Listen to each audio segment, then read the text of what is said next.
Welcome back, mathematicians. In today's lesson, you're going to learn how to add tens and ones to a two-digit number. This student has already spun the spinner twice to get a two-digit number.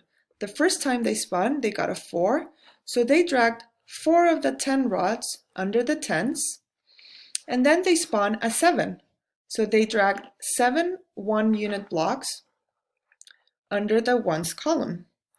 That gives you 4 10 rods and 7 one-unit blocks, and that's 47. So that's their first number.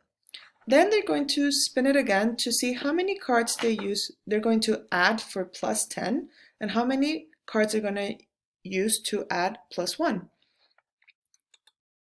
This student in the end got 2 plus 10 cards and 4 plus 1 cards, and they represented their work using the rods, the base 10 blocks. For the 2 plus 10s, they used 2 rods, and for the 4 plus 1s, they used 4 one-unit blocks. Now, how can I write my work so far in expanded notation? 4 10s, that means 40, plus 7 ones, that's 7, equals 47.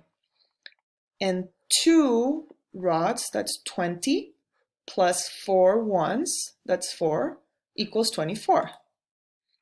That's right.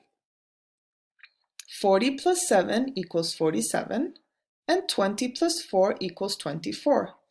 Now, how do I figure out how much is this all together? Well, let's use our base 10 blocks, shall we? I have 4 rods plus 2 rods. That would give me 6 rods. And if I have 7 ones and 4 ones, now I have 11 ones. Let's exchange though. I have 11 ones. I think I can replace 10 of these ones with a 10 rod. That's right. That makes it easier for me to keep track, to add them together.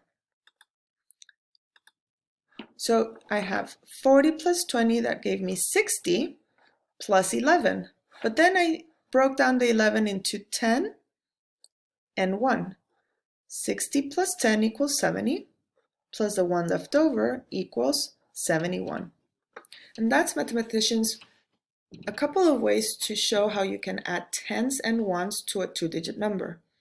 Remember, you can also show your work with a hundreds chart and also with a number line. It's your turn now to go to Seesaw and show how you can do it.